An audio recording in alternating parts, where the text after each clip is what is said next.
मैंने केवल डिबेट नहीं की, केवल बच्चों से बात नहीं की, मैंने सरकारों से डिबेट और टीवी के स्क्रीन से बाहर जाके भी बात की है जी। चाहे मायावती जी की सरकार रही हो, चाहे अखिलेश जी की रही हो, चाहे योगी जी की हो। अधिकारियों से भी बात की, संबंधित मंत्रियों से भी बात की, मुख्यमंत्रियों से भी कहा जो मुझे लगा कहना चाहिए। टीवी के अपार्ट जाकर, बाहर जाकर मैं बहुत भरे मन से कहूंगा, भर्ती को लटकाने वाले जितने भी प्रयास होते हैं, मुझे वो सारे प्रयास खिन्न करते हैं। वो बाबू करे तो, वो प्रश्न बनाने वाला करे तो, वो छात्र करे तो। हो सकता है कई छात्र इस बात से सहमत नहीं होंगे, वो नाराजगी भी जताएंगे मुझसे, उनका हक है, बच्चे हैं मेरे, लेकिन मैं उनसे भी संतुष्ट नहीं होता ना। 69,000 का जब मसला आया तो मैंने उत्तर प्रदेश के विशेष शिक्षा मंत्री से मेरी बात हुई, तो मैंने कहा कि अर्जुन की तरह लक्ष्य पर निगाह रहनी चाहिए और हम दुनिया के सामने एक नजीर रखें। मैंने सतीश जी से कहा था, आज पहली बार उसका रहस्योद्घाटन कर रहा हूं टीवी पर। हम दुनिया के सामने एक नजीर रखें कि कोरोना के संकट काल में जब विश्व भर में नौकरियां जा रही थी तो उत्तर प्रदेश ने 69,000 बच्चों को नौकरी की चिट्ठी दी। ये मेरी चाहत थी और यही चाहत सतीश द्विवेदी जी की भी थी और मुख्यमंत्री जी की भी थी। दोनों की व्यक्तिगत बात पर मैं बता रहा हूं आपको कि ऐसा हो जाए तो इससे सुंदर कुछ नहीं, और सच में इससे सुंदर कुछ नहीं होता। एक बड़ी नजीर बनती पूरे देश के लिए, पूरे विश्व के लिए। 69,000 की संख्या छोटी नहीं होती। हमारे 69,000 बच्चे अगर नौकरी पा जाते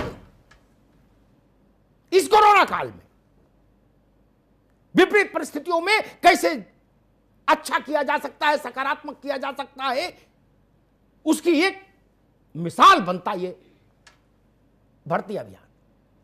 उसमें पलीता लग गया, पलीता लग गया। मंत्री उत्साहित थे, मुख्यमंत्री जी उत्साहित थे, रिजवान बाबू हंस रहे, वो कह रहे चलो भाई पलीता, मैंने कहा पलीता लग गया, तो वो उस पर मुस्कुराए। उनकी मुस्कुराहट का भी स्वागत, अभय के मायूस चेहरे का भी मुझे उतना ही ख्याल है जितना मुझे रिजवान की मुस्कुराहट का ख्याल है। मेरे साथ मुश्किल ये है, मैं किसी एक खेमे के में भटके नहीं रह सकता। रिजवान के अपने हित हो सकते हैं, अभय के अपने, रजत के अपने, हिमांशु के अपने। आपकी लड़ाई अपनी नौकरी तक सीमित है। मुझे नौकरी नहीं करनी विशेष शिक्षा परिषद में, ना आबकारी सिपाही की, मुझे तो करनी नहीं। मैं सिर्फ इसलिए लड़ रहा हूं कि जिस प्रदेश में मैं जन्मा हूं उस प्रदेश के नौजवान के हाथ में काम आए, ईमानदारी से आए, पारदर्शिता से आए, न्यायपूर्ण ढंग से आए। बाकी मेरा क्या स्वार्थ है? भर्ती हो नहीं हो, लट्ठम लट्ठा करो, लेकिन मुझे पीड़ा होती है, उतनी ही पीड़ा होती है जिसे मेरा बच्चा, मेरा बेटा अभ्यर्थी हो। और जो बात नवीन ने कही वो ठीक बात कही है। मैं बच्चों से उसी अधिकार से कहूंगा जिस अधिकार से आप लोग हमको मैसेज करते हो, अमिताभ सर प्लीज आप आवाज उठाओ, उसी अधिकार से कह रहा हूं, थोड़ा मुकदमेबाजी का लोभ छोड़ो। और आपस में नकारात्मकता बहुत है, यही राय मेरी है, और पता नहीं कहना चाहिए कि नहीं कहना चाहिए, यही राय शीर्ष पर है आप लोगों के बारे में कि आप लोगों के अंदर निगेटिविटी बहुत ज्यादा है एक दूसरे के लिए। हर के झोले में दूसरे के खिलाफ 25 किलो कागज है। क्या जवाहरलाल नेहरू के समय से लेकर आज तक के सारे कोर्ट के फैसले, आपका काम क्या है? आप वकालत करना चाहते हैं? नहीं ना। और एक दो तीन बातें मैं नवीन जी से कहूंगा, मैं चाहूंगा कि ये बातें सरकार तक जाएं। एक तो नवीन बाबू, पैसा किसी का नहीं होता, ना पार्टी का, ना सरकार का, ना किसी का। पैसा होता है टैक्स पेयर का। आप दिमाग में लिख लेना, मित्र, बातें पहुंचा जरूर देना। पिछले 10 वर्षों में सरकारी भर्ती के मद में कितने अरब खरब रुपए सरकार को आए, उसका एक श्वेत पत्र जारी होना चाहिए। एक दशक में मेरे गरीब नागरिकों ने कहीं खेत बेचकर, कहीं बैल बेचकर, कहीं पायल बेचकर, कहीं खड़ुआ बिछुआ बेचकर जो भर्ती के ड्राफ्ट लगाए हैं, उसका मुझे हिसाब चाहिए।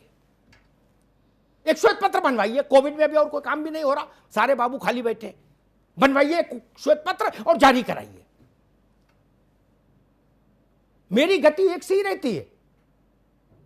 मैं यही बात विजय बहुगुणा को बोलकर आया था जब उत्तराखंड में आपदा आई थी कि आपदा में कितना पैसा आया उसका एक श्वेत पत्र जारी करिए, और वही बात यहां बोल रहा हूं। मैं समझू तो 72,000 में 7 अरब आया, तो बाकी में कितना आया, टोटल कितना हुआ। एक दूसरा, पानी सर से ऊपर गुजर गया। मैं मुख्यमंत्री जी से निवेदन करूंगा, आपके सदप्रयासों को जो लोग पलीता लगा रहे हैं माननीय मुख्यमंत्री जी, और वो आपके मातहत भी हैं, मुलाजिम हैं उत्तर प्रदेश सरकार के, ऐसे लोगों को बिना समय गवाए डासना जेल में प्रस्थान कराइए। इससे कम पर सुधार नहीं होगा, मेरी बात लिख लीजिए। वो किसी के मौसा हो, किसी के फूफा हो, इससे मतलब नहीं। जेल भेजिए। हम आपको SSSC में बनाए, लाकर तनख्वाह दें, सदस्य बनाए, चेयरमैन बनाए, सचिव और लोग बनाए, बाबू भर्ती करें, और आप लोग वहां कैरम खेलेंगे। निजी क्षेत्र की तरह टास्क दीजिए, करें तो ठीक, नहीं करें तो तनख्वाह रोक लीजिए, पेंशन रोक लीजिए, और उससे भी नहीं सुधरे तो जेल भेजिए। और नवीन बाबू, एक बात कहूं, पढ़े लिखे को हाथ कंगन को आरसी क्या, पढ़े लिखे को फारसी क्या। संघ लोक सेवा आयोग 1000 किस्म की भर्ती करता है देश में, 1000 किसी कलेक्टर कप्तान के अलावा, ISPCS के। आपने कभी ऐसा सुना उसमें? वो भी यही सब काम करते हैं, काउंसलिंग, परीक्षा, प्रश्न पत्र, सेंटर अलॉट करते हैं ना। तरीका तो एक ही है। यही क्यों जूतों में दाल बट रही है? संघ लोक सेवा आयोग का पैटर्न क्यों नहीं लागू होता है उत्तर प्रदेश में? वहां के कुछ अधिकारियों को डेपुटेशन पर लाइए और उनसे कहिए कि हमारे पूरे प्रदेश का ढांचा बदलो। क्या ये गलत बात है? नहीं तो मुझे बता दीजिए, संघ लोक सेवा आयोग की किसी भर्ती में बवाल हुआ हो, लठ चला हो, गोली चली हो, अदालतों में खींचातानी हुई हो। मेरे बच्चे जब अदालतों में जाते हैं, मैं कहना नहीं चाहता था, लेकिन नवीन जी, इतने बड़े बड़े वकील इन बच्चों ने हायर किए हैं, हाई कोर्ट, सुप्रीम कोर्ट में, खास तौर पर। ये लड़ाई आज की नहीं, मैं 15 साल से बता रहा हूं। खेत बिक गए उसी वकील की मेहनताना देते देते। वो भारत के सबसे महंगे वकील रहे। ये बच्चे इसके लिए हैं, ये तो कमाते नहीं ना।